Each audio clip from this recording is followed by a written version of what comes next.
कलवंजी का तेल तिल पर लगाना तिल खत्म हो जाते हैं। पानी में पिसी हुई कलवंजी मिलाकर गरारे करने से दांत का दर्द दूर हो जाता है। बाल बनाने के बाद अपने टूटे हुए बालों में गुच्छा इधर उधर न फेंकें, बल्कि किसी कचरे के डब्बे में ऐसी चीज़ जगह डालें जहां चूहे हमलावर होते हैं। चूहे अपनी दांत के मुताबिक इन बालों को खा लेंगे, जो इनके पेट में पहुंचकर इन्हें हलाक कर देंगे। नारियल के तेल के क्यूब्स बना लें, फ्रिज में रख लें। क्यूब बनाने के लिए कभी झुर्रियाँ नहीं आएंगी, बाल सफ़ेद नहीं होंगे, जवानी कायम रहेगी, साफ नज़र आएगा। नारियल खाना जवानी है, हाफ़िज़ नज़र, याददाश्त, फिटनेस, पट्टे असाब के लिए लाजवाब चीज़ है।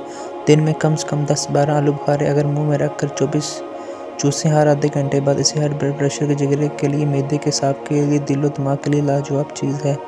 कलवंजी को सरके में मिलाकर खाने से बलगम और वर्म दूर हो जाता है। कलवंजी की धुनी देने से मच्छर, खटमल वगैरह मर जाते हैं। आंखों में चोट लगी हो या तेज़ रोशनी बर्दाश्त ना होती हो या फिर आंखों में मैलापन नज़र आ रहा हो, ऐसे में ठंडा दूध आंखों को आराम देता है, बल्कि आंखों की चमक भी वापस लाता है। नरम और साफ रुई को दूध में भिगोकर आंखों पर रखें। एक ही सांस में ठंडे पानी का गिलास भी लेने से चीख दूर हो जाती है। बर्फ़ जमाने के बाद ट्रे बाज़ औक़ात फ्रिज में बुरी तरह चिपक जाते हैं। ट्रे को हमेशा साफ़ और गर्म पानी में धोकर खुश्क कर बर्फ़ जमाएं तो आसानी से निकल आएगी, चिपकेगी नहीं। जब जोड़ खुद ब खुद निकल रहे हों, चाहे वो कंधे के हों, घुटनों के, फिर वापस भी आ जाते हैं अगर एडजस्ट किए जाएं। ये परेशान किन मसला आम होता है, ग़िज़ात की कमी की वजह से मसला पेश आ जाता है। रोटी के ऊपर घी डालें, इसके ऊपर शक्कर डालें।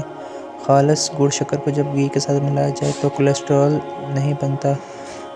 निहार मुँह रोटी पर घी शक्कर मिलाकर खाएं। ऊपर से जब गर्म दूध 1 कप पिएं तो चंद दिनों में ये मसला बलफ़ज़ल अल्लाह करीम ठीक हो जाएगा।